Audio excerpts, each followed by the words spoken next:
slightly earlier, just to please the three people. Just to prove that Rugby League can kick off early, never mind on time. And apparently 12 people are watching, so welcome to another exciting edition of 4020 Live, which we're in grand final season.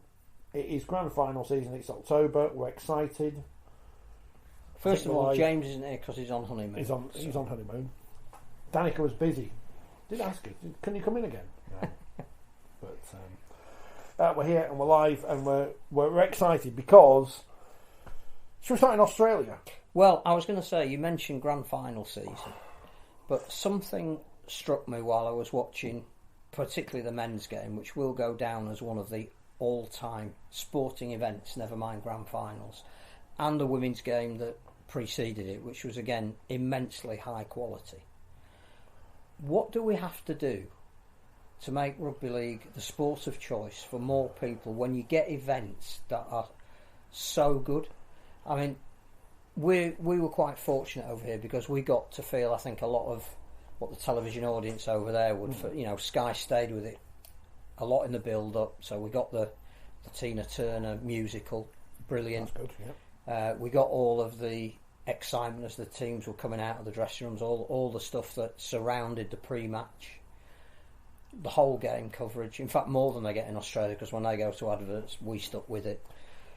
For that portion of time, as an event and as a sport, I know we're biased because it's our sport of choice, but there really was nothing finer. And I mean, we were talking just before we pressed the record button that neither of us have a huge interest in golf, particularly when it's individuals playing each other, because I think you need to know and invest in those people. When it becomes a team sport, even we got a little bit caught up with wanting the Ryder Cup to end a certain way, as in we didn't want the Americans to win. So we took interest in it. So I can't imagine whether you had a vested interest in Penrith or Brisbane, you would not have been caught up in one of the most exciting sporting events in front of a full house with the most ridiculous skill and quality and the comeback of all time. I mean, I had to feel sorry for Ezra Mam. He must know how Robbie Paul feels. It was just brilliant, and we sat back at the end of it and thought, why isn't this a leading major sport when it can produce action like that? So, there is no answer. I'm just saying. I've got a partial answer for you. I've got a partial answer, and it takes the Australians to do something here, and that is give away the rights to some kind of highlight program or something to a terrestrial broadcaster here for nothing, in the same way that the NFL obviously does. And if you look at the BBC website, they've got clips on baseball. Like, it really wound me up this week when they had a clip of, there was a fight in the baseball and someone threw... What, a real fight? Well, someone threw a bat at an umpire or something. And they kept calling it a ref. They kept saying the ref. And it's an umpire. It's like, well, if you've got the rights to this thing, the NBA do the same thing. They give away the highlights. All the NRL have to do is keep giving stuff away for free here. And people who have no interest in Wakefield or Warrington or St Helens or any of these, some of those teams are good, any of these places in the north of England might become Penrith Panthers fans in the same way that they follow the Chicago Bears because the fridge plays from that. I think there's two things here. One is it's fame by association. So if you enjoyed that particular NRL quality, you're not going to see the same thing replicated over here, but we have had the most competitive season for quite a while, and if you are a casual viewer and you've just loved the spectacle and the occasion and the quality of the play, we might not be able to match that like for like, but what we can do is give you some matches where you can similarly invest in it. I thought Saints Warrington on Saturday was a really good playoff game because it was almost everything was at stake until the latter stages, so you would keep watching it. We produced that quite a lot this year, so there's that. But I also thought this is a very good time for the NRL to be going to Las Vegas next year, because they now have footage that they can play out in America that people are going to say, what the hell is this sport? Except in an American accent. We need to go and either watch it or or have some coverage of it on a more regular basis. And I also don't think that the NRL necessarily are as arrogant as our other ball handling chums of thinking that they're suddenly going to become the biggest ball handling code in America or make any major inroads in America other than that what they are as a touring show or whatever, because they have a fairly popular handling code that not just have the professional, but also college football's ridiculously big in America. But you make another interesting couple of points there that rugby union, which we're clearly not going to comment very much on or revel in, is on its knees in the Antipodes, particularly Australia. They're virtually talking about it becoming a part-time sport. This is a very, very good time for the NRL to be saying, do you want to see how our season ended? I think that's one thing. I think the other thing is that the NRL, for once in their life, is genuinely looking to expand. So they've gone to the Dolphins. They're talking about they need an 18th club to make the fixture list even. Possibly could go to 20. The NRLW, which again, fabulous final, and great that Georgia Roach has become a. Do they get rings? The women? I think they do get rings. It becomes a ring wearer. They've gone from 6 to 10, and they're now looking maybe to go to 12 in the not too distant future. The Pacific tournament of internationals that's coming up. I think teams are announced this week. Look out for the Australian squad. I think that's announced tomorrow. There is an investment of about $5 million from the Australian government, because PNG now is strategically very important, but they've seen the value of Pacific Islanders and investing on the back of that. This is a really good time to be rugby league in Australia. How do we get a reflection of that? Because that's still our product. I know it's played differently, and the level of athleticism and the choice of athletes that they get is much stronger than we'll ever get here.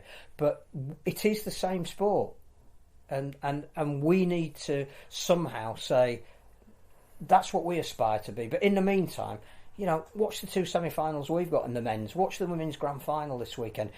It'll be different, but you'll be able to recognise it as rugby league. We have to trade off the back of that NRL grand final. It was even with a vested interest in the team that lost, I couldn't do anything other than just breathe out at the end of it and go, that was something really special. Today in 1991, Wigan beat Penrith at Anfield. Hammered them 21-4. I remember that game. Can't wait for the World Club Challenge next year. And apparently, John Davison reporting today, talks in progress. So we'll see what happens. The good thing about that is that Penrith clearly have shown a willingness to be part of that, with inviting Saints over this year. I guess it's going to depend on who wins our grand final. You would think that if Catalan did, Penrith may well say, well, part of our early season might well be a trip to the south of France. That will be a great cultural experience for all our players, and guaranteed a big crowd. I mean, again, we'll talk about the game, but Catalan putting in extra seating for their semi-final, and it will be the highest ever attendance that they've had at the Stade Gilbert Brutus. But you would think that if they could come over here, whoever they're playing, that would be, again, a really sellable element of linking ourselves to that NRL grand final. What's the one thing we can say? They beat them. St Helens beat Penrith. This great all-conquering Penrith couldn't beat St Helens. I just think we have to start with that, because it was amongst the top matches you'll ever see in terms. Not just. I thought the standard was unbelievable, but the drama, the ability of Nathan Cleary to almost single-handedly rescue a game after Ezra Mam had scored the most unbelievable hat-trick for Brisbane. I mean, I almost want the NRL season to start again tomorrow, but by the time you see, that's the other thing. They have a long break now from the end of September to the beginning of March. So by the time it comes round again, you're really relishing it. We'll finish our season, we'll go straight into internationals, then there'll be the Boxing Day friendlies, then there'll be the pre-season friendlies, then the Challenge Cup early rounds will start, then Super League will start far too early. We don't build up and have a break, but I can't wait for the start of the next NRL season now. He's 25. Who? Nathan Cleary. I know, he could be how good could he be? There's no point saying now is the greatest of all time. But even things like, he had a quiet game by his standards, but clearly the pin-up boy of the NRL is Reece Walsh. He's 21. Ezra Mann, 20. It's like... How old's Tom Young? He's ours. Is he 20? It's something ridiculous. 22, 23. Young as well, isn't he? But again, we need to promote the hell out of Tom Young. Good-looking young chap. Got to use what you've got. Maybe being captain for the first well, test. May as well be, because it's not going to be George Williams, is he? Because he's banned. And of course, they had the big controversy in Australia in the build. They didn't win the Dally M. So... nor did Sean Johnson. They're going to have to change the rules and such. But yeah, well done to Penrith, well done to Newcastle Knights, of course, who are now our team because Georgia Roach won it. So well done to her. And they came from, was it 8-0 down? Yeah. Took the lead just before half time, but another final with a player scoring a hat trick on the losing side, which is unbelievable. But some of the physical confrontations in that women's game were absolutely ridiculous. It's the thing we have is the physicality. And Tamika Upton, who was the player of the match, deservedly so, never got a Gillaroos cap, which again shows the strength of. I think she'll get one in this series that they're going to announce. Speaking of internationals, Carsten's here. Hello, Carsten. And Les saw Norway's first international. Not bad for a first hit out. Good evening from Amsterdam. All our international listeners. Well, Netherlands play Albania this weekend, so I think it's the first of 5 games, that Norway match. I mean, that golden boot list. Well, that's all we need. And Canada won the North America Championship, the women's one, against Jamaica and USA. And although Jamaica lost both games relatively heavily, fantastic that they hosted it. Because again, we can talk about World Cup legacy, but one of the things that Jamaica wanted was the ability to have a more higher profile. They haven't yet got their own ground, but clearly the University of West Indies is happy to make their facility available. Their women's team played their first and second matches against more experienced opposition, so not surprising that they lost, but fantastic that they're now up and running. I watched a couple of the games, and the coverage was really interesting. The commentaries were great. The explanations that they were giving to a clearly unfamiliar audience with a Jamaican accent and either an American or Canadian accent were absolutely fantastic. The insight into some of the players was great. There isn't much news this week, so we'll leave the news until later. Other than, there isn't any news, is there? Some players are being signed, some of whom we already knew about. Everybody's upset about referees when their teams lose, but we're not as bad as VAR. No. Apparently the NRL fellow had a good game though, so that's all right. He was fantastic. Remember his name eventually, so there you go. Leeds are making a big announcement on Thursday. It's not going to be Wednesday. Oh, is it Wednesday? Wednesday, I think. Someone told me it was Wednesday. I mean, you actually, I don't think you probably know. I don't think. You might be right, but it's not anything exciting, is it? It's not. Well, we don't know because they haven't announced it yet. But I think it may well be an influx of funding to the club. Are they going to pretend something's professional when it's not? No. Oh, is that a bit harsh of me to say that? I think the word professional does need defining in certain. Welcome to amateur podcast time. Yeah, I think there's going to be a significant amount of money invested in the naming of the Headingley Stadium, which will filter into the ability to spend a bit more on the rugby side. So significant in that respect, but nobody cares because it's Leeds. When I was getting £45 to do the score on Ridings FM, did that make me a professional broadcaster? I don't know, because I had another job at the same time. Absolutely. So it's a bit worrying to think I was earning nearly as much as a women's Super League player 20 years later. I mean, I'm not decrying the fact that Huddersfield have taken their women's team under the main body of the club. That's great, and hopefully that will give them access to strength and conditioning and doctors and physio and all the kind of things that any club that says it is a proper suit. But to say that they're only paying their internationals when, forgive me at the moment, how many internationals have they got? Does it count for if you play for Ireland or something? I don't know. It's an aspirational thing, which is great. The more money that you can put into the women's competition, great. The acknowledgement that the club needs to get behind its women's team, and again, I think that's part of the grading process. as a club, you have to be seen to be putting money into areas other than your men's running team. So I can understand why they've done it, but it doesn't automatically make you professional. Keyword running there. We'll talk about that in a bit. Super League started on Friday in front of a crowd of not applicable. Hull Kingston Rovers 20, Leigh 6. I think almost made the similar point last week about St Helens women in their season may have ended at Wembley, but it was interesting to see the comments ahead of this game that bemoaning the injuries of Leigh, when you've been saying on this podcast for every single week since the start of the season, Leigh had been very lucky that with a thin squad, they hadn't had those injuries. So they've come at the wrong time, but had they come earlier, they may not have won the Challenge Cup, which is the main thing that they've achieved this season. I think the first thing to say is they've had a wonderful season. That if Adrian Lamb isn't Coach of the Year, there's something wrong.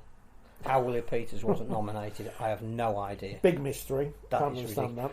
But Leigh have exceeded everyone's expectations. If we all go back to our predictions at the beginning of the season, we were all saying it would be between Wakefield and Leigh to see who gets relegated. And Leigh blew that out of the water early in the season. They won their first trophy since 1971. They made the playoffs for the Super League playoffs for the first time in their history. It's nothing other than an absolutely astonishing achievement. And they deserve the utmost credit for that. But they were on relatively thin ice with the fact that they didn't have a reserve grade, they didn't have an academy, they had that squad of probably 17 first team players and 5 or 6 others that they could call in if they needed to, and none of the key players got injured. But when Zach Hardacre and John Asiata went down late in the season, you with the greatest respect to the players that wore their shirts, you cannot replace that degree of quality. Plus, you've got some players who played in so many matches, particularly when you put in that cup run.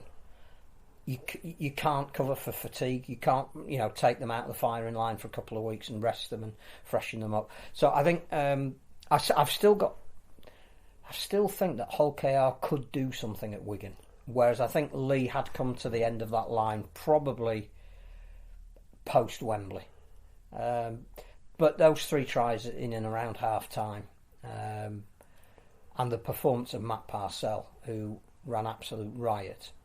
And hasn't been banned. People thought he might get banned, but he's not been banned, so he can play on Saturday. I don't understand bans as deterrents anymore, either for coaches, clubs or players. I just don't get it. There's no point us probably talking about it, but if you want people to not behave the same each and every week, then you've got to give them a punishment that stops that happening. I remember Mr. G. Schofield many years ago kept saying, if you don't want a chicken wing tackle, give them 15 months.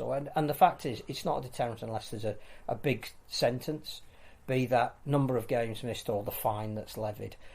So to levy a fine and then employ somebody on your broadcast platforms as a sounding board for the game, it's such a mixed message. And there's no point getting involved in any of that because it ain't going to change. But yeah, Leigh ran out of steam. Hull KR were great. I think the unity that Hull KR have got, they will be a threat to Wigan. I just think that Wigan and Catalan have got the memory of what happened last year in the playoffs, that they both had great home records and both went out at home. They won't want that to happen again. Ryan Hall is still good. He's great. He's great. Hull KR through, as are St Helens, who ended Warrington's year, so 2023 is not their year. I mean, it was exciting, and particularly Connor Ench's try just after half time. But as far as I can remember, that was Warrington's only real attack throughout the entire 80 minutes, and they deserve some credit for hanging in there. But Saints should have scored 3 tries in the first half that they managed to butcher. They're going to need to be better than that if they're going to win in Catalan. So yes, it was exciting because it wasn't decided until probably a penalty 7 minutes from time. But I never really felt that Warrington were going to win that game. No, you can use the back of the League Express to cross off the teams as they've gone from the playoffs now. Warrington are out, St Helens through, and then James Roby, Lou McCarthy Scarsbrook, their final games on the pitch. I mean, gutted for LMS because he didn't get his head drawn in the pitch like James Roby did. That's a bit of a shame for him. But can we say anything more about James? I mean, I said this downstairs before we came on.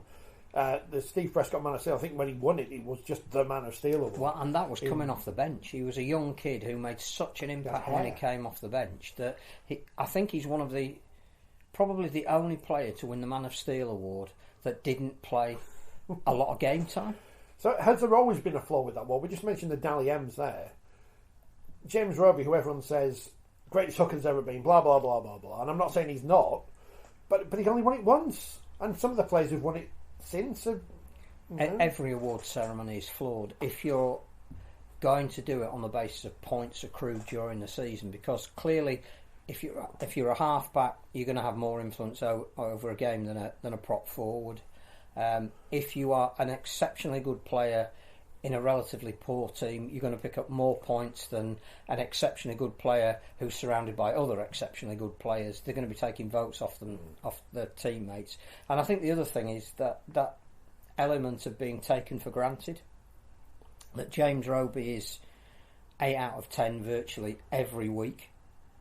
So you only notice him when he's 7 out of 10 or 9 out of 10, because it becomes that level of consistency that it's almost taken for granted. And unfortunately for him, that doesn't get recognised in awards. But we do know of other players who generationally are mentioned in the breath of the greats and haven't won the Man of Steel. Awards are rubbish anyway, unless you win them. But I'm always of the opinion, and I've been like this for years, especially in radio. Unless you actually win them, it's great. To be nominated is great as well. But the listeners, they don't care. But good news for Rugby League. 2 nominations in the Broadcast Sports Awards. I think this is the thing that Danica was nominated for Pundit of the Year last year, and then took loads of selfies with famous people because she lost to Ian Wright. Rugby League has been nominated for 2 awards. Sports Content of the Year brackets quadrennial. The coverage from last year's World Cup by Whisper, which I think we know a few people involved in, aforementioned person, along with the Men's FIFA World Cup final on the BBC, the whole of the World Cup on ITV, so their final coverage must have been rubbish, and the FIFA Women's World Cup on the BBC. So we're up against 2 football tournaments on 2 channels there. So win or lose, that's some. Well, when you think things like the Commonwealth Games hasn't been nominated, yeah, well, that was last year, wasn't it? Yeah, Maybe that might not be quadrennial anymore, might not exist anymore. And also Sports Documentary of the Year brackets up to 60 minutes.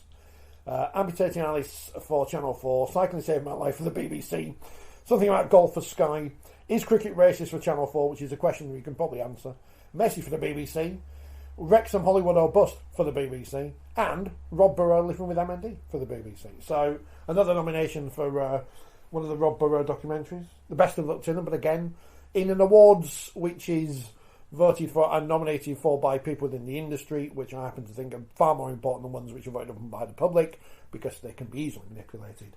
To get a nomination in that kind of thing is credit to those who have put together those pieces of work. So have we been nominated for the best rugby podcast in Mexico or Azerbaijan or no? So complete scandal. If we won anything, we would be jumping up and down about it.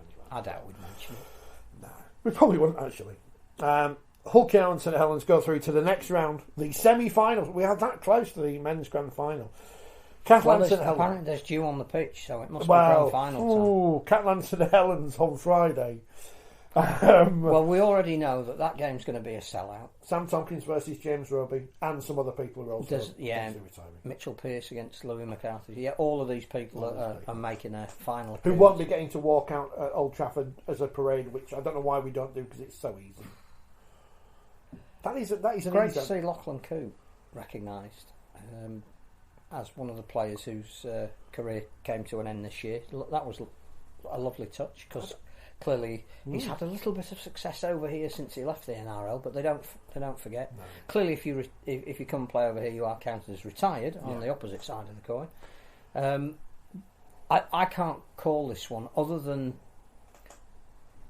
having been in Perpignan a couple of weeks ago. They were already talking about this semi-final. That how important it was for them to get a home semi-final and rectify the fact that the last time they had one, they lost because even though the Rugby Union World Cup is apparently still on, and I don't think it ever ends. May well be going on till 2028. This is going to grab the headlines over there. There is a real feeling that this is a major moment for the Dragons. This is alongside winning the Challenge Cup and taking a game to Barcelona and getting 33,000 people. It's enormous.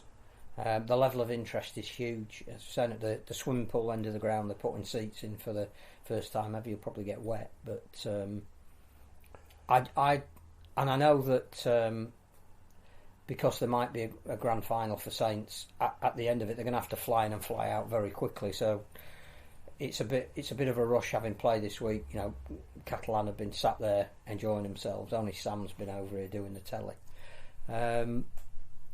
You've got to feel that the Dragons are in pole position on that one, even though Saints know how to win these games. Which channel did you watch it on, by the way, viewer, at home on Saturday? Did you watch Saints and Warrington on Sky or on Channel 4? I'm just curious. Because although the pictures were the same, the broadcasts are different. Hull KR travelled to Wigan on Channel 4 and Sky on Saturday at 12:40. I quite like the lunchtime kickoffs. Hull KR going into this one with absolutely nothing to lose against the league leaders. And that's what makes them dangerous. And they're carrying that immense disappointment of Wembley, which they've recovered from about as well and as quickly as any team can and has done in the past. They've got virtually everyone on board as far as we know. Don't know if Dean Hadley will be fit this week, but they're leaving some players out, so they're in a kind of position where Willie Peters' team talk, which will be a lot more tactical than this, can just say you might as well go out and have some fun because nobody expects you to win. Pressure's all on the home team. See what you can do. Kind of reminiscent of Wakefield going there in 2004. It's a bit reminiscent of Leeds going to Catalans last year. And Wigan the week before. You know, they went there with virtually everybody fit and nothing to lose. And I think when we start talking about the championship semi-finals, there's suddenly some pressure on the teams that are at home and are expected to win and who've had a week off, and the teams that they're playing are those that have suddenly hit a degree of form and confidence and who've got nothing to lose. The teams that finish first and second, as we saw in the NRL, should always be the teams that end up in the grand final. They deserve to because they finish first and second, but it doesn't always work out that way. They are two interesting games. They are. I think Wigan will win, but that first one I can't work out, just for the fact that having seen Leeds go there last year and do what Saints have to do, and Saints are obviously a better team than Leeds were last year. I mean, I'm not even coming up with something ridiculous to say there. No, I don't think anyone will be throwing their knives and forks down in horror at that. And Saints, I think it's going for the 5 Pete? Terrible phrase. Drive for 5. Drive for 5. And they may never get another chance to do that. Well, and their team starts to break up a little bit more because Will Hoppo-Arty's going as well, and so yes, there's always a regeneration, but I suspect that this is the beginning of the end of that great team. Now, how they replace them, the recruitment that they do, the kids that they've got coming through, that's a different debate, but they are going to be fired up to want to send James Roby out in the manner in which he deserves to go out. So much riding on that match. But obviously they lost heavily in the reserve grand final to Wigan, so it's obviously bad time, but they won the Academy one, didn't they? So. But again, I think the thing about that's interesting is that who were the teams that were the winners of the reserve grade in the Academy? However much store you hold by that, again, it's Wigan and St Helens. Yeah. Why are they always knocking on the door of winning grand finals or the dominant team of the era? Because their production line of talent is so good and they nurture it so well. And whilst I don't hold a huge amount of store around the reserve grade, I think it's been cobbled together again this year. If you enter it, you might as well win it, and Wigan won it. So we got a trophy, and the Academy is always prestigious. I think I tell you where the RFL could have saved some money is making up a board that says reserve grand final winners 2023. because that's a waste of money. Because you can't, A, you can't use that again, obviously, and B, it's just a reserve grade. Just stick winners in front. Like they did with the PDRL. They just had a board that said winners. The PDRL should be more prestigious than the reserve grade championship because it's a nonsense. And well done to Warrington on winning that. It was their year. Yes. And now they can legitimately make a documentary and claim to be the world champion. Well, are they having a World Club Challenge? Are they Depends on inviting what Adam Hills is South doing. Sydney over here? I do like what it said in the paper. in the full coverage of the PDRL finals. At least Wakefield won the League Leaders Shield. So They did, and got to the final. get that. So we get a shield. So that's nice. Did they get to? I think they And did it's an get to the actual final. shield rather than Yes. rather than a bit of metal. Sorry, I'm moving the page. Whitefield Wolves reclaimed the Super League title at the PDRL festival held at Sheffield Hallam University on Saturday, despite the absence of Adam Hills. So That world famous Adam that Hill. bloke off the telly. Aye. So, I think he was busy that day, he was. but I'm sure he will have been involved in the celebrations. I'm sure he will. Dennis was watching Channel 4, so so we know what he'll be watching on Saturday. It's interesting how they're on both channels. What I tell you what really annoyed me yesterday was I went to watch the NFL in the afternoon. I didn't realise the Wembley games had come around already, or the international games had come around already. It was only on ITV. I couldn't watch it on Sky because I know on Sky I get the American coverage. I had to sit. It's the ITV coverage, which is Not the same. no. So I've just muted it and put something else on. Oh, Paul's been on. He's shouting. He's shouting in capital letters. So we'll come to the championship in a minute. What's the crisis at Hull FC that their owner is moaning about? Spent too much money on rubbish players, hasn't he? I think the interesting thing about Hull is that the issues that they've always had are still there. So they need to change their recruitment, which I think slowly but surely they're doing. I think we can officially announce that Liam Tyndall signed for them because the embargo is gone. Well, I didn't get the email, so I didn't know. Not a surprise.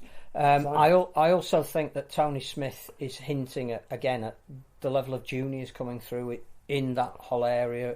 It's not being either capitalised on enough or developed well enough, and I think they have tried that joint academy. I think he would probably go back to something like that just to ensure that players were coming through who were of a sufficient standard. But the issues have always been the same. That the weight of expectation is always greater than the achievement. So I don't think anybody's telling us, either Adam Pearson or Tony Smith, what we don't know. They're telling us what we've heard for the past 5 years. Read Gareth Ellis's book. He'll tell you why they didn't kick on from winning 2 Challenge Cup finals, because the culture in the team wasn't quite right. I think there's a letter in the paper today that sums it up. You've got to spend within your means, and as we've seen in not to reference them again, but the other code have lost 3 professional clubs in their top division. They've lost another one in their championship now because they're spending money that they can't recoup. And here's the issue, and I think we're going to see this a lot in professional sport in general going forward.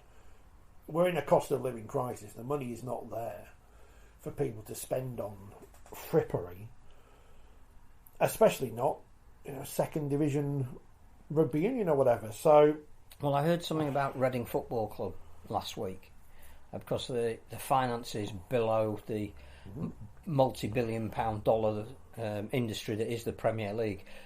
Reading are in severe financial trouble again because apparently, according to their accounts, they spent 110% of their income on player wages. And that's before the Lecky bill and stuff. If I decided to spend 110% of the meagre income we get, I don't think there'd be anything left for food. Scunthorpe. We're talking about moving to Gainsborough. Yeah. I mean, we wouldn't be able to afford Tunnets caramel wafers if we spent 110% of the income we don't get on this programme on wages. You'd have to sell the Subbuteo thing, because that's probably the only asset we've got of value. Unsustainable economics, isn't it? So it's going to be the same for I mean, the surprise is that somehow through COVID we've only lost West Wales. Mm-hmm. Although we've now lost London Scholars. And London Scholars, sorry. That's 2, isn't it? But everything else seems to be ticking along, and I don't know how long that will last. And I don't expect that. I'm not going to sit here and go, rugby union, they're all dying off because they've got no money. I don't expect that we won't be in this position in any time in the future where we're saying, we've lost Club X and Club Y, because that's just basic economics. But somehow we've got through, and to this point anyway. But it's only going to get tougher. It's only and we know it's only going to get tougher outside of Super League because the money isn't there. One of the things we can do as fans, and we do a hell of a lot, I think we have some incredibly loyal fans within the game, is try and support these internationals if you can, because they're not heavily priced. It's one of the very few income streams that the game itself has, and their coffers are pretty much bare. So if you do get the chance to go and see internationals, go to grand finals and wheelchair grand finals and women's grand finals, all of that money goes back into the central coffers, and like other sports we've just mentioned, that will help enormously. We'll talk about the wheelchair game in a bit, because we were both at the semi-final on Saturday. We were on the edge, weren't we? But that game at Leeds, the tickets are just ridiculously cheap. If you're in Leeds that weekend and you're not going, I don't know what to say, because it is going to be ridiculous. And it'll be fantastic entertainment. It certainly will be. Nick says, what would Hull KR winning Super League do for the sport? Probably not as much as any. I know it would be massive. I think if, again, with the greatest possible respect to Wigan and St Helens, who have been fantastic in everything they do surrounding local talent, particularly Wigan in terms of this Wigan way that they've built. Nothing but admiration. It would be fabulous for the sport if it was Hull KR and Catalan, and then we knew there would be a new name on the trophy. That's one of the things we're desperate for. We're lauding Penrith, who've won it 3 times, but everybody is telling us that, they are doing the impossible, and they're doing it with virtually totally local products, and they went through a period whereby they had to build up to their magnificence now, and we have to say that that's what Saints have done, that's what Wigan do. Leeds have done that in the past. They're still 3 of the only 4 teams to have won the grand final. So for a Hull KR to win it, for a Catalan to win it, would be big for the sport, because it makes us more marketable and less predictable. Would Rugby League commercial like a grand final between? No, they'd want Wigan and Saints, because they know they're going to get 70,000 people there, and that's where it becomes about. I mean, it's a really interesting debate, and it would be great to get people's thoughts on it. Does a period of dominance by a team hold a sport back, or does it give you something to market? And do we spend too much store by the fact that we need more names winning competitions? The great Wigan team, that by the end of their period of dominance in the mid-90s, everybody was saying, "Oh, we need to break this monopoly. It's to have one team that's too good. It's not good for the sport as a whole."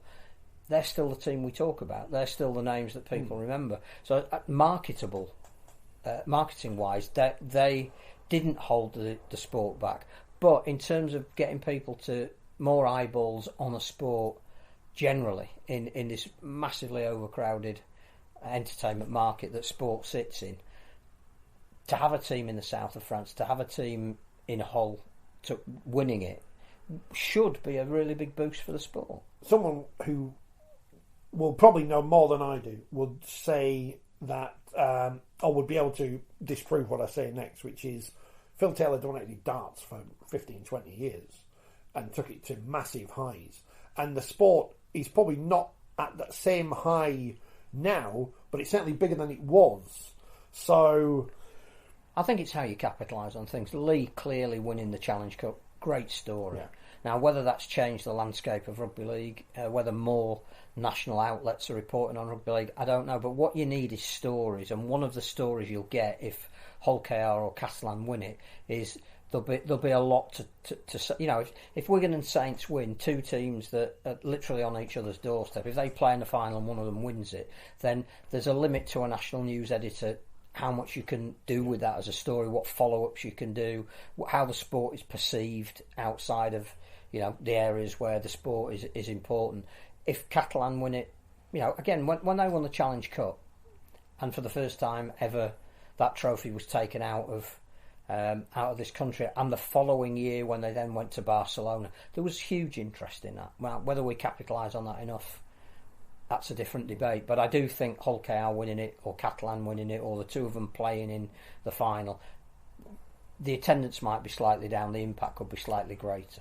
Imagine the money it would cost to import the Super League trophy to France now. I don't know. Bernard might have to. Would they have to play a bond to play in Super League the following year? We'll ban them. We'll ban them from Super League from being good.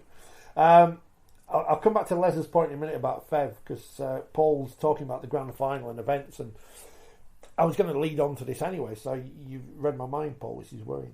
If the RFL don't invest in these events, why should we? Been to a lot of London-based events and there is nothing on around the stadium. Pre-match and half-time isn't great. And we can't compare to the NRL Grand Final because it's comparing apples and oranges. But I said this about Wembley. There was nothing there if you weren't interested in watching 3 games of rugby league to get you to go to the stadium. Well, but I think what we can do, and there is a direct comparison with the NRL, is I think we're getting close to having the women's grand final and the men's grand final at the same venue and the same afternoon, and that would be massive. And I think one of the things about Wembley this year that really worked, particularly if you were there, was having the women at Wembley. I think that made the day feel different. Yeah. So I think we've got to move to the women's grand final. Be brilliant at York this weekend. Really looking forward to it. It's great that York, who've been the best team all year, get rewarded with the venue for the final. But next year we should be announcing that that's a double header. I think again, money is everything. So who you can afford as your entertainment is dependent on, how much you're prepared to lay out. Reverend and the Makers at Old Trafford, again it might be an age thing, but that seems to me like a really good fit. Derek Beaumont has shown with his the bands he's booked for Lee that you can get names that people will want to see. I think the problem with Old Trafford is it doesn't really lend itself to a lot going on outside other than food stalls, which are overpriced and already there. But I don't think you can have a huge fan zone with the NRL did was it at the overseas terminal of. Some kind of fan fest, didn't it? Yeah, and what they did was had great old players turning up that you could get autographs from, and fans were made to feel part. It's a different culture. What do we do on what do the FA do on FA Cup final day? Is there a lot going on for fans? I don't think they do anything. Well, they don't need to do that. That's the thing. No, but whereas if you go to the NFL, there's a load of stuff. But that's ingrained. But I don't know if there's as much going on around Wembley as there used to because there's not as much space now. But it's ingrained in the culture, isn't it? Yeah. The game takes 3 hours, even though it only lasts an hour. So you've got to have a lot of other stuff that will attract people's attention. We've also got a slightly bigger budget. At least we haven't gone for the lazy option of going for a DJ again as we did last year because it was pointless.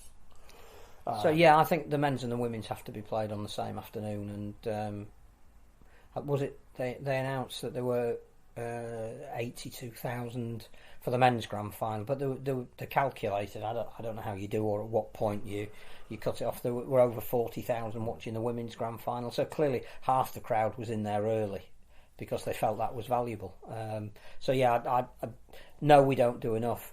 Yes, it's directly linked to the budget and the venue, but something we can do is get you there early to see an equally good game beforehand. What do you want, Paul? What do you want the Magicians. RFL to do? We said that last week for Magic Weekend, didn't we?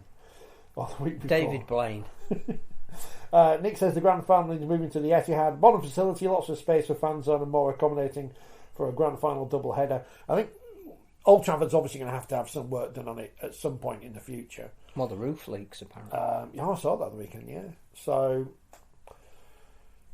Maybe when we have to make the move, maybe that will be the perfect. Well, the good thing is, again, if you're gonna get money into the sport, you need to put out for tender. Yes. So that's the way it works. If Newcastle United want to bid for the grand final because they've had such a good time with Magic Weekend and that brought X million pound into the city, let them bid for the grand final. If Cardiff want to bid for it, that's fine as well. But I think we need to get to the point where it's such a valuable sporting commodity that. Yeah, take it to the Etihad if you want, but you're going to have to pay more than Old Trafford or charge less rather than pay more. Why are we going to Las Vegas? Because clearly there is a demand for them to put on the NRL at the moment. Well, we need to create that demand for venues to come forward and say, we want your product. Stephen says there's no sound on, but I can see it bouncing on the screen and everyone else is writing. But if I say there is sound on, you can't hear me. So I can't do sound language. Well, I can do some, but the podcast's recording now, so I can see. Yeah, it's bouncing on there. Got a new microphone for the people who complained. Well, it's not a new one, but if it's working, let us know.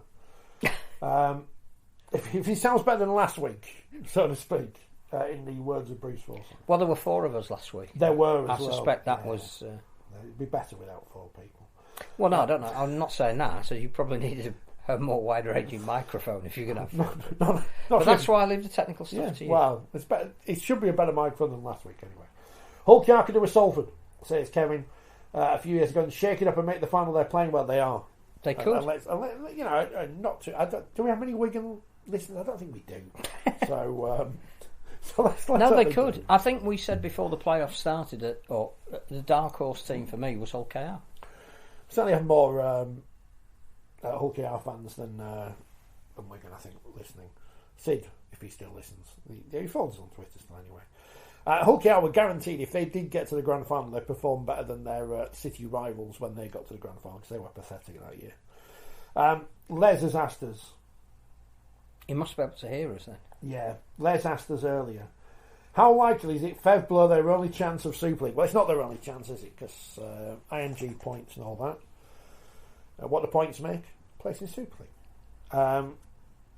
Are they going to blow it? They've got London this week, who, of course, they ruined Toronto. We said to Danny Ward on this programme a few years ago, we'll have to talk about him in a minute, I forgot about him. You killed Toronto. If they'd have gone up straight away, who knows what would have happened? Same result would have happened.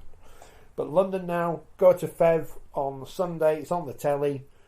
Can they upset almighty Featherstone Rovers, who finished 12 points clear of Toulouse and 18 points clear of the London Broncos? Can they ruin everything, the Broncos, this week? I think if you wrote down the team that you wouldn't want to play, it would be London. Because again, the form that they've shown, they won 42-0 yesterday. Well, I think haven't they won 10 out of their last 11? Some ridiculous. Them and York have been on ridiculous runs. The team that they've now got playing is full of people who can play at the highest level. So no surprise that in that big 42-0, and that is a big win. You know, the nil is at this time of the year is massive. That Corey Norman was player of the match. He has some experience of playing in big games. Dean Farey, who again produced one of my favourite, although heartbreaking moments in the 2013 World Cup when he set up the try with a pass behind his back when he should have been in touch. You know, these are players that can upset any team. So can London do it? Yes, they can. And Featherstone will be wary of that, even though they know that they have been the best team in that division all season. It now comes to a cup tie, but also it's what we said a little bit about pressure. You know, there is far more pressure on Wigan than there is Hull KR. There is loads more pressure on Featherstone than there is on London. If you're Mike Eccles, the coach of London, your team talk this week is relatively easy, I suspect, because whilst you want to get involved in some tactical stuff, you're basically saying, guys, you might as well go out and enjoy yourself, because nobody expects you to win. There's no pressure on you. You know, we weren't even going to make the playoffs at one stage. Now you're one game away from potentially getting back into Super League. Go and have some fun, and upset them. You know, get under their skin. Yes, they can. Clearly. Whether they will, I don't know, because I haven't seen enough of Featherstone this year, and clearly they've got a great team and some fabulous players, but they will be feeling that weight of expectation far more than the Broncos. So, Les, the answer is yes, they could. They certainly can. But the bookies will say no. We'll find out this week. The other thing, it will partly depend on Featherstone's fans, because clearly they'll be in the vast majority. The ones that haven't been told off by the RFL last week. But they need to stay behind that team, even if the game starts moving away from them. That, you know, a lot of the Penrith was saying that a lot of their fans staying with them when they were 24-8 down was one of the reasons why they had that extra energy to go on and win it. Even the Leeds wheelchair guys, which we'll come on to soon, you know, they was terrific atmosphere in that venue on Saturday night. But they were saying that when Halifax started mounting this comeback, it was the fans that gave them the extra energy that they needed to complete the job. Featherstone fans are going to have a real key role to play. I'm not sure what more clubs can do other than ban the people who are causing the trouble. I went to the friendly at the start of last year between Fev and Wakefield, which Wakefield lost. I don't think you needed to add that. No, and that was 2022 rather than 2023. And they were handing out flyers going in saying, don't be racist and stuff. Everyone knows exactly what was chanted between Featherstone and Bradford, even if you weren't there, because we all know what the chant is. Now, apart from banning fans, I don't know what else clubs can do. And in the case of Hull County with the fireworks, unless you search everyone who goes in, giving them full cavity searches or whatever, you ain't going to stop idiots taking fireworks in when they're told. But we don't ban them, do we? The clubs need to take responsibility for how you deal with that.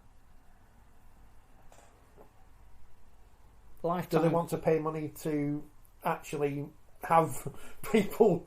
No, it's not the steward's fault. I just think once somebody is identified and found guilty, then lifetime bans are going to have to be handed out. So Hull County got to suspend. Well, all these clubs get suspended fines or whatever. Well, surely after Hull KR fans came on the pitch last week against Wakefield, surely they should be banned that part of the fine. Or does that class as Wakefield because it's Wakefield's ground and they're... Because the stewards can't do anything because they're probably on minimum wage and they're just there. Health and safety now, they're not allowed to get involved in physically manhandling people. No one blames the stewards. No. I just think once the culprits are identified, the onus is on the clubs rather than fining the clubs to take appropriate action. If they don't, then you've got to fine them heavily. Paul asks what's the chant. I'm not going to tell you what the chant is, am I? But everyone knows it. And if you don't know it, then good. I'm not going to say anything more about people talking about Fev in the comments. Paul says it's going to get tougher as the government will be wanting its COVID loans back, which are one of the problems that Pearson at Hull was talking about. But they knew that was coming, so... I don't think the COVID loans are at very high interest rates and they're over a long period of time. So if you can get your house in order, then the COVID loans shouldn't be an issue for preventing you doing what you're doing. I just think Adam Pearson needs some help in terms of investment. One of the things that have been really impressive about Hull KR this year is they've got a new board in, they've bought new money in, the new board have bought into the idea that the club is moving forward. They again like the idea of the IMG proposals because if they get it right then their investment is at less risk.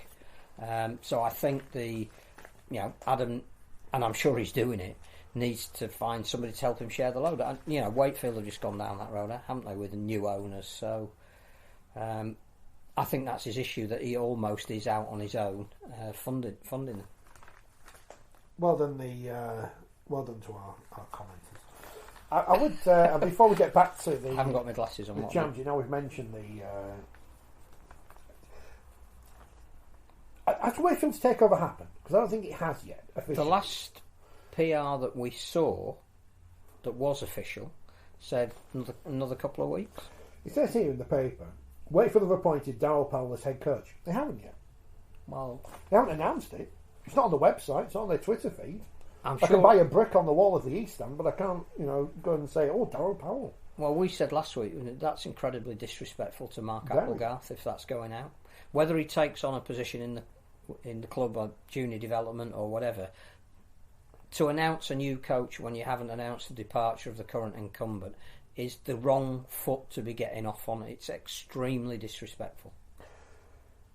I'll just pick this quote up. We want to build a new supporter app, and the cost of that development alone is, and the website is £200,000, but it's a long-term investment. Well, I don't care about an app, but stop saying you're going to do things. Just do them. This is not just a knocking weight, but this is sport in general. Well, it's the government. And we're going to do this. And we're going to do it. Just do it, and then tell me afterwards when you've done it. Is that HS2 related? Oh, thank goodness the Northern Powerhouse played for the World Cup. So Doncaster got some posts out of it, so it's all right. It went well in the end. The next Tom Johnston won't be leaving Wakefield, he told the League Express, because they'll know they can get the right financial package and they can win something. Who is the next Tom Johnston? He's gone to wherever he's gone. Sydney Roosters. With the other Wakefield bomb, they're all there. They're all there. Tom Deakin's not there. He's come to Huddersfield. It's just stop saying things and just do things. If Darryl Powell's the coach, appoint him. Don't say he's going to be the coach. And do the right thing by Mark Applegarth, because that's human courtesy. But I just get too much. There's too much history of people saying things and not doing things, and it just sticks in my brain. And that's not the fella's fault. That's the fault of history. I didn't believe the new stand was going to get built until it was actually built. These things happen.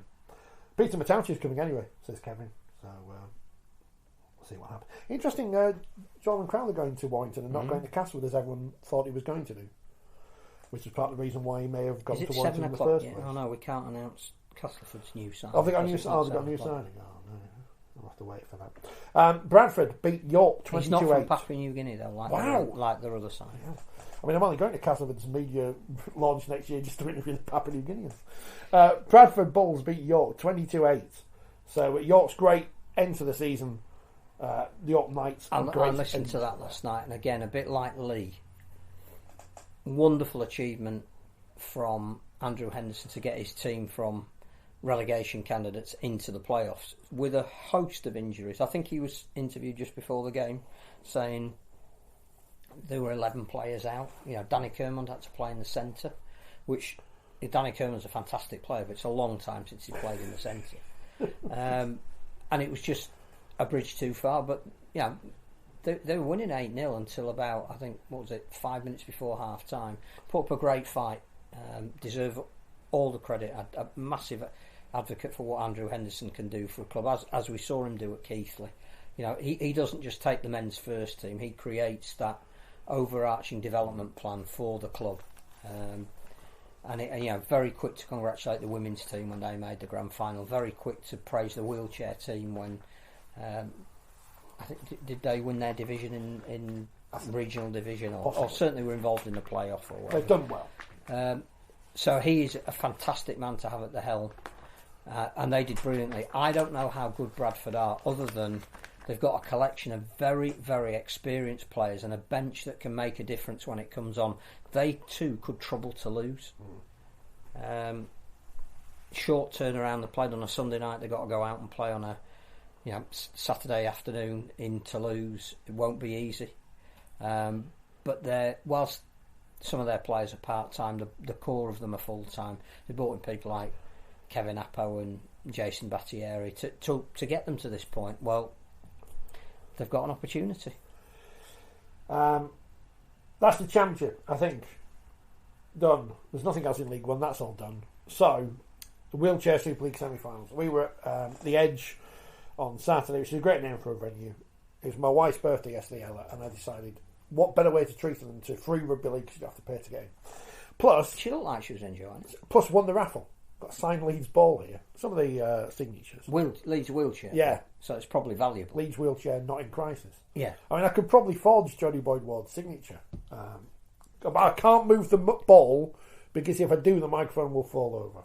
So it's great. It's not a signature. It's only her initial. Just initials, and it's an official. It's an actual official ball, match size ball.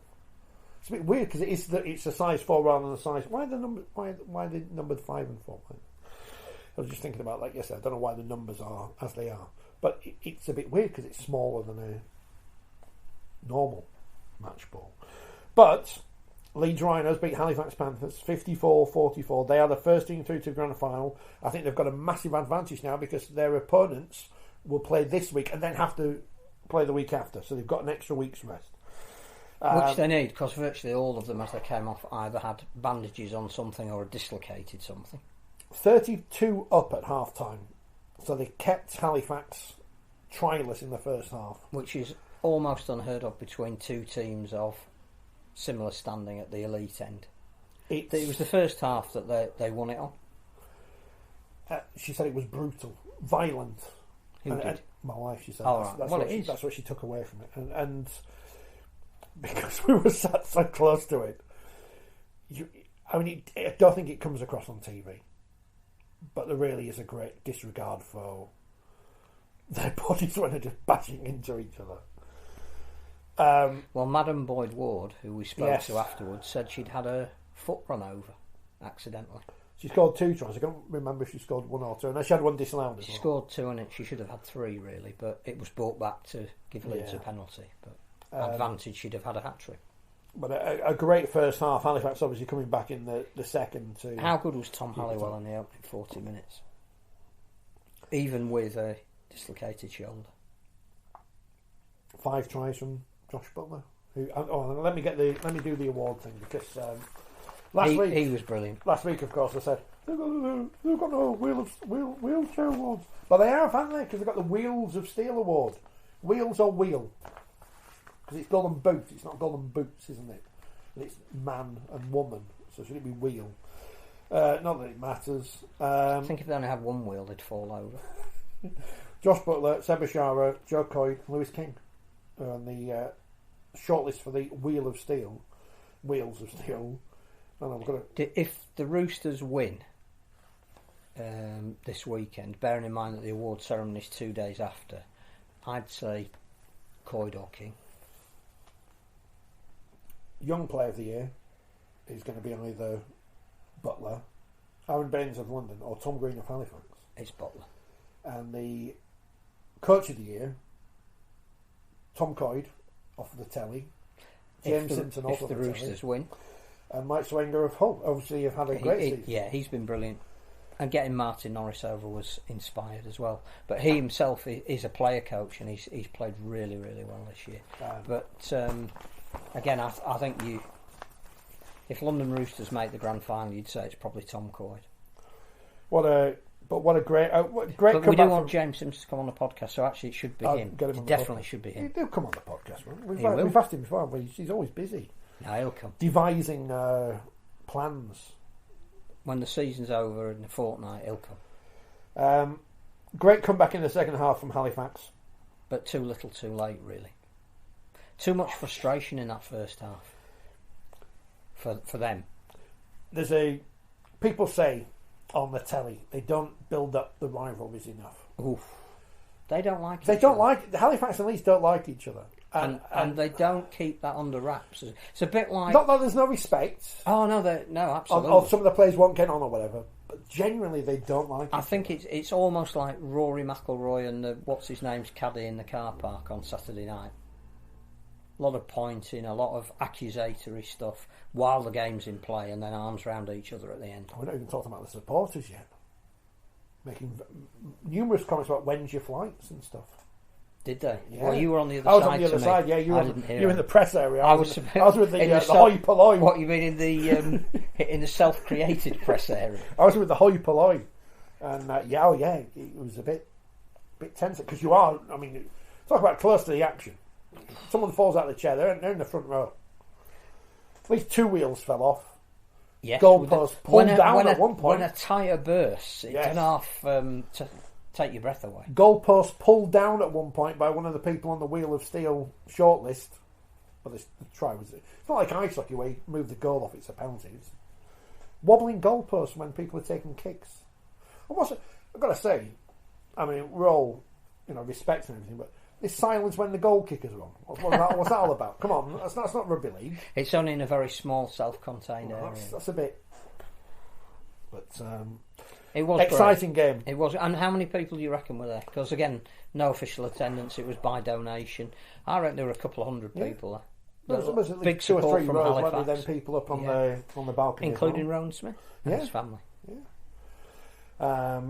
Which was nice because again, if you're going to foster a one club mentality, and this is the key, isn't it? Is clubs need to do that more. You Absolutely. Don't just sell. I know the men's teams are going to be what sells the tickets, but you've got all these other bits, which, as it happens at Leeds, the other 2 bits, and the PDRL team got to the semi-finals as well, didn't they? These bits are success. They're in 2 grand finals, so there's something. But also the Person of Steel Awards or the Person of the Year. I don't know what we call it now. This is inclusive now. It's going to be all stratas of the game, all getting their awards.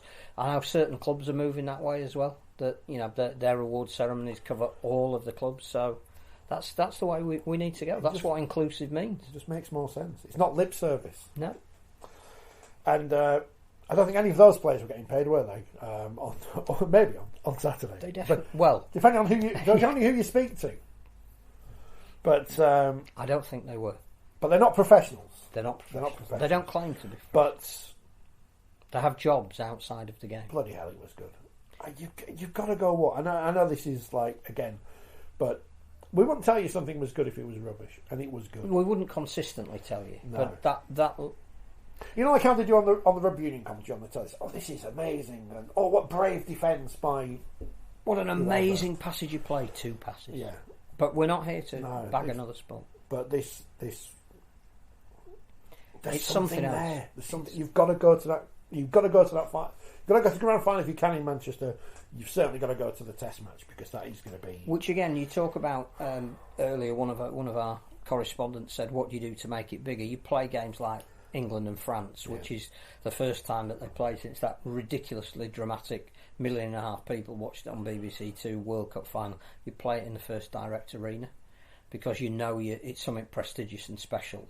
You're not playing. The Edge was great, perfect for a semi-final of a domestic competition, but it's not quite the same as rocking up at the FD Arena. That is something big. Our friend Rob Hawkins scored a hat-trick and 8 from 8 with the boot. He was as good as he could be in a defeated team. Did you speak to him? I saw him out. I just said, well, I'll be in touch. Yeah. Because he'll be back on. I think again, when you've lost the semi-final and the whole of your season sort of on the line and ended there, difficult to give consolation to people. Yeah. So I will be in touch. Yeah. As good as it gets. But yeah, so Seb was great though afterwards. He was going around shaking everybody's hands and including probably those who were having a go at him throughout the. I think he likes that. Yeah. They should have got his band to do the grand final. I said that. I said it before. They should have got it because you've got a story there. If you're not going to have anyone. The thing is, they're good. You know, it's not lip. Well, it is lip service because he plays the. What does he play? Trombone. But if you're not going to have clarinet, Elton John. But a bad example. Have that and have Reverend in the making. Or Tina Turner the musical.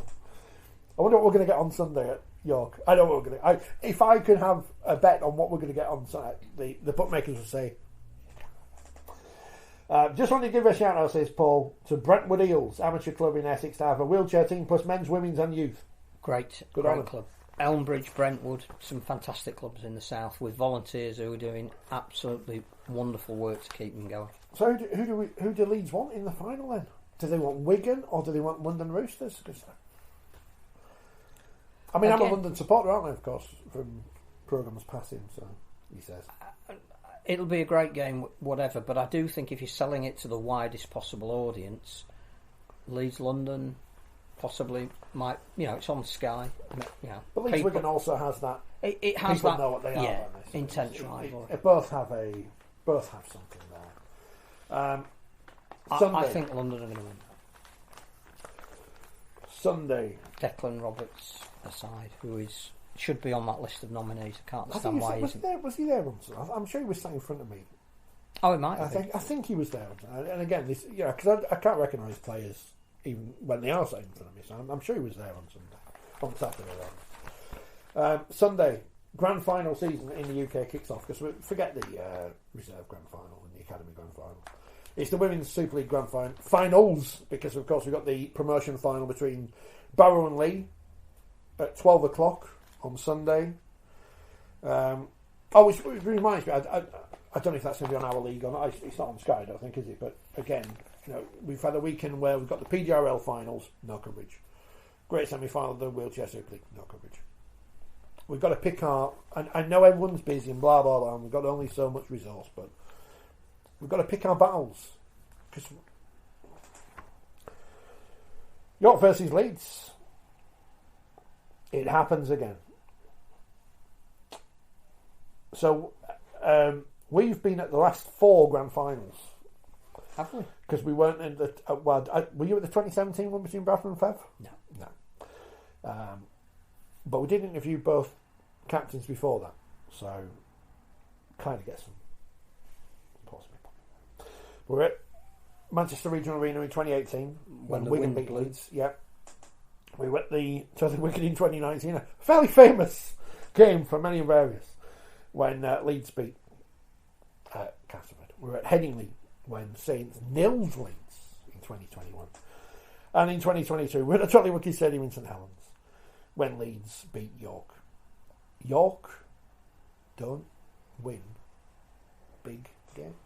But that's the accusation. But that's the monkey that they could easily get off their back on. So not easily, because they're playing a team that knows how to win a grand final, irrespective of what form they've been in going into that grand final. So yes, you'd be foolish to write off the defending champions, but this is York's greatest opportunity at home with a big crowd behind them to put that silverware on the mantelpiece. If they don't do it this time, you wonder what will happen psychologically to that squad. But again, they'll start as favourites. Well, they deservedly will do. So. -4 points with the bookmakers, but I would say on this occasion, what do they know? But Leeds, there's something about this Leeds team, and I know they've just said, a couple of years ago they were nilled in the final, but I never thought they were going to win that final. But they did win the Challenge Cup that year. But in 2022, when they beat Saints in the semi, there's something that day in that semi I thought, they're going to do this. And in the final you thought, well, they've always got that. It's got to be in the back of York's minds that they just don't win these games. And Leeds have, Leeds have lost these games as well, but they've won them. Mm. They also are coming off the back of a Wembley experience where I think they feel they didn't quite do themselves justice. There's so much riding on this game. All I would say is just watch it. Get there if you can. Watch it if you can't. It'll be fantastic. And so many personalities on both sides. Yeah, there's no. Whoever wins this, there isn't a loser in terms of for the sport. Obviously, there's a loser in real terms because that's how sport works. But if York win, it's the first time a team from that city, in I think any sport that counts, will have been the champions of the country. And Leeds, it's just Leeds, isn't it? But last year, 3 different teams won the 3 trophies. This year, if Leeds win, 3 different teams have won the trophy. Same 3 teams, but it means that the kudos is shared, and that's what helps grow a sport. I don't know what happens. This time. Kevin says York will end up like Warrington, and I wouldn't wish that on any team. Oh, to be harsh. Well, at least York have got to a final. Back-to-back league leaders. Individually, probably a stronger team than Leeds. I think their bench is stronger. The forwards, yeah. But never write off the Saints, they say in the men's running game. Paul says this is the grand final, a good shot window for the NRLW scouts. Yes. Well, yes. Of course it is. But that is the world we live in at the moment. Because none of the players who went over there haven't performed, have they? They've all done brilliant. So, well, Fran Goldthorpe got Young Player of the Year at the Cowboys. Georgia Roach has won a ring for the Knights, and Holly May Dodd, but for an ACL injury, was one of Canberra's best performers this season. So yeah, of course the scouts will be out. Look at Herbie Farnworth in the men's game. You know, if an NRL team could get another Dom Young or a Herbie Farnworth by spotting them young and bringing them through, then absolutely. It's the greatest. It's different with women who have other aspects of their life where they can't just give up everything and go off to the NRL. Some can, and whoever can should. The opportunity is massive, isn't it? And that's the the NRLW could be the greatest thing for this sport going forwards in terms of nothing can match it in rugby union. Well, I think we're seeing Sevens rugby union players coming over and playing NRLW. So I think Sonny Bill Williams' sister, who played in the grand final for the Gold Coast, she's going to be captain of a national team, announced this week. She came initially, I think, from Rugby Union Sevens. Yeah, there's massive potential there. Kevin says, the way the sport's going, there'll be more contact in the wheelchair game rather than the men's. They haven't worked out how to do high shots yet. There was a penalty for a high shot. There was and a shirt pull, which was good. Someone got done for hair pulling in the women's. Was it ours or was it Australia? No, over there. There were a couple of penalties for hair pulling. Doesn't happen in the men's game. No. Where's Blake Austin going to play next season, whoever pays him? Featherstone, if they get promoted. Well, it depends on how long it takes his hair to settle in, doesn't it? So there you go. You know, it's amazing because when we're downstairs before the programme, I said, how long are we going to do? About 7:15. It's about 7:15, probably, just like you said. The sound of the game in the NRLW, says Kevin. He's right up there. I was listening to the commentary. They've got a lot of players from the Matildas football team. Maybe the same for us over here. I just think that it's such an amazing opportunity if any player gets the chance to go there and can go there.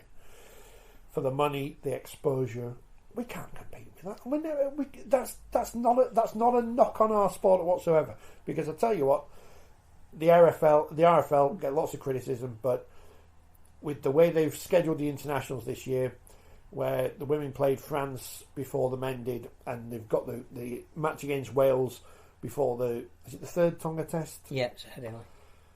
On the telly. Because they've worked. If you think that Georgia Roach could well be playing in that, and if you think that Frank Goldthorpe could be playing in that, the standard of our national team will improve now. Whether it'll... They're playing the Jiddle-Roos, aren't they, in 2025? That is fantastic. That's what's going to project the sport. I think the fact that they are so well paid in the NRLW, the opportunity that it gives... the only thing I would say is we now have to look, and I know IMG are going through a big rebranding exercise. All I saw over the weekend was that the women's football, domestic football, was starting over here, and it's the Women's Super League. Yeah. And it's Sky that are promoting it, and the wondrous Women's Super League, or wonderful, or whatever the word it was.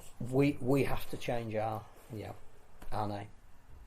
I'll get them to change it to Premier League. But then we got netball and everything else. That's also I just think we need to differentiate ourselves now, because we are getting a product that people will watch. But to the general sports fan, when they hear, the Women's Super League Grand Finals on this weekend, they go, is it Arsenal and Aston Villa? Thought the season's only just kicked off. And it does show how if you play games in your main stadium, and I know football's different to rugby league, I'm not being stupid in that sense, but you give up tickets away at cheap prices, you'll get people in. Mm-hmm. And I know not every club can do that, but they're not giveaways. You are paying a realistic fee to help the sport move to the next level. So there isn't an excuse not to go, because it's really good value for money at a great stadium with stuff around it. 2 games. If you haven't got anything planned for Sunday, go to York. If you can. We've got this. I think we're not lucky, because I don't think that's the right word, but I think we've got good broadcast partners. Yes, we'd like more money from them, but we obviously, and I don't know how the deals work with the RFL and Sky and the BBC, but we've obviously got a good enough relationship with them that we can say, right, we've got these men's internationals, but we've got this women's international as well. We want it on the telly. What do we do? And we've seen with the WRU in Wales and the RFU in England, where they've foolishly scheduled internationals while there's a men's World Cup on, which is, it's stupid, beyond stupid. But they arrogantly expect BBC, ITV, whoever, to put their games on TV. And they haven't, because they've got no room. You can't... Daft. Absolutely daft. So at least we are smart enough to know exactly where we are in the world of sport to say to a broadcaster, let's work together. It's great for everyone. But what we need to do now is give those games a value, because it's almost like you can have them as part of an existing agreement. What we need to do is get to the point where we say, actually, if you want that wheelchair international, £100,000. If you want that women's grand final, £100,000, and start building it up that way. and then that money needs to be spent on it's been paid for. Stephen, who can now hear us, it's too late now, Stephen, we're going. Going to Wigan on Saturday to watch the Super Robins. Can't wait. What a fantastic job Willie Peters and his team are doing up the Robins. Can't believe he's not on that shortlist, but that's not our fault. They've got a chance. They have got a chance, and will be interesting to see if Danny Maguire takes the Castleford job on the back of it. 5 people who could get the Castleford job: Danny Maguire, Craig Lingard, Mark Applegarth. Well, I think we can Joel announce Powell. Now that Castleford have signed a Batley centre. There you go. Craig Lingard. Mark Aston. I'll ask him He's next not week. Who else could take the job at Castleford? Not Carl Danny Ward. Harrison. Carl Harrison. Well, you want to speak? Oh, no, did you see the fella jumping in the water? Yes. They look like Ken Bates. Everyone Yes. on Twitter said it's Ken Bates. It wasn't Ken Bates.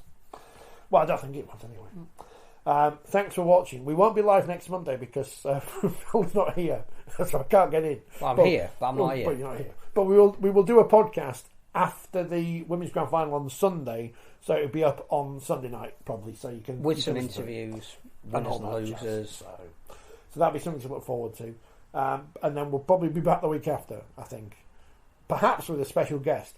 And next week we've got to schedule in John, because he's going to tell us about the wheelchair season, because he's watched all the games. I think he has watched all the games. John's great. We need to find out if we're going to the awards ceremony as well, because we could do something from there. You are. Well, no, I don't know yet. Oh, you might be. So we might. There'll be some other stuff, but join us somehow next week, and then it's grand final, and then it's the internationals. It never ends. It does never. Well, Good job. We're fueled by. So let's go my wafers. You say Do it we get never an ends. award for Advertising? I don't know, but promotion? See if we can wave the ball around. The season never ends, but this podcast does now.